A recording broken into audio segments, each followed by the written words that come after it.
हिंदू धर्म में इन दिनों पितृपक्ष चल रहा है। 15 दिन चलने वाले इस महापर्व पर लोग अपने पुरखों पितरों को याद करते हुए दान पुण्य करते हैं, तो वहीं पितरों के प्रति कौवे को भोजन कराने का भी विधान है।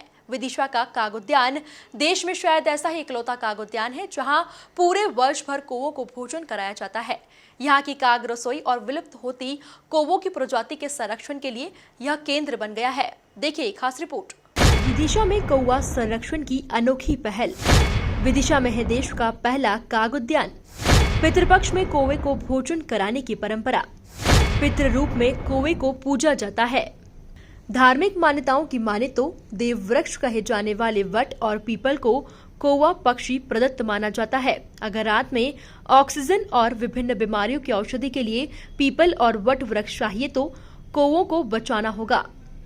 इन्हें बचाने और वट पीपल के पेड़ों को बढ़ाने के लिए ऋषि मुनियों ने श्राद्ध के दिनों में कौवों को भोजन देने की परंपरा शुरू की थी। श्राद्ध में 5 जीवों को भोजन देने की परंपरा है।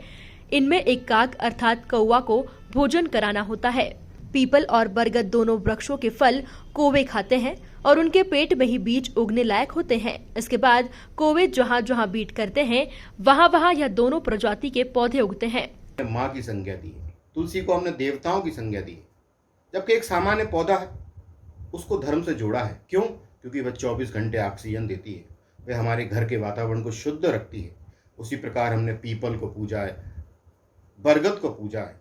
पीपल का वृक्ष, बरगद के वृक्ष हमको प्राण रूपी प्राणवायु ऑक्सीजन देते हैं।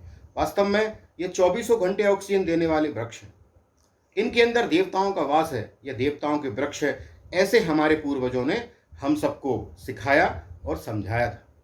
उसी क्रम में जब हम कौवों को आज भोजन कराते हैं श्राद्ध पक्षों में, 5 जीवों को भोजन कराने का इसमें एक प्रथा है, उसमें एक कौवा भी है। लोग कौवे को भोजन कराने के लिए हंसते हैं, लेकिन मैं आपको बता देता हूँ कि कौवे जो है जो फल खाते हैं वो फल बरगद के पेड़ का फल खाते हैं, पीपल के पेड़ का फल खाते हैं। उन फलों को खाकर उनके अंदर जो बीज रहता है वह बीज भी वास्तव में अंकुरण होने की ताकत उसमें तभी आती है जब उस कौवे के पेट के अंदर वह जाता है। आज हम अपने परिजनों की याद में पहले कभी छतों पर ढूंढा करते थे कि काग जाएं तो उनको भोजन कराएं। लोग ये मानते हैं कि पितृपक्ष में कागों को भोजन कराना चाहिए, लेकिन ढूंढने से काग नहीं मिलते थे। आज हम मुक्तिधाम परिषद में आए, मुक्तिधाम में काग उद्यान बनाए।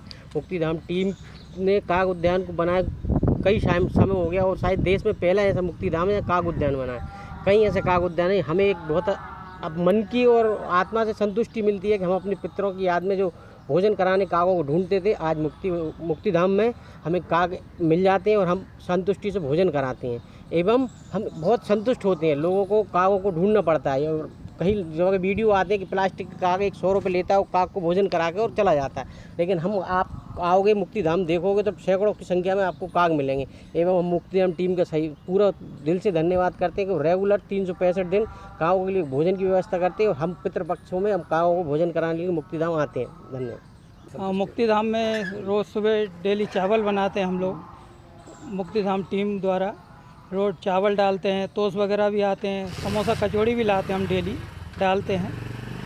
कैसा लगा अपने परिजनों की याद में भी भोजन? यहाँ परिजनों की याद में सबको भोजन लाए, खीर पूड़ी बना के लाए घर से, वो डाला। क्योंकि वो घर पे तो गांव में कौवे तो मिलते ही नहीं है घर की छतों पर, इसलिए यहाँ पर क्या मुक्तिधाम में 365 दिन आते हैं और यहाँ कौवे बहुत हैं। बताया गया है कि मादा कौवा भादो महीने में अंडा देती है। काग बच्चों को पौष्टिक और भरपूर आहार मिलना जरूरी है, इसीलिए ऋषि मुनियों ने कौवों के नवजात बच्चों के लिए हर आंगन या छत में पौष्टिक आहार की व्यवस्था करते थे, ताकि कौवों की नई जनरेशन का पालन पोषण ठीक से हो। यह प्रक्रिया श्राद्ध के रूप में प्रकृति रक्षण के लिए भी आवश्यक है। इसीलिए जब भी हम बरगद और पीपल के पेड़ों को देखते हैं तो पूर्वज याद आते हैं।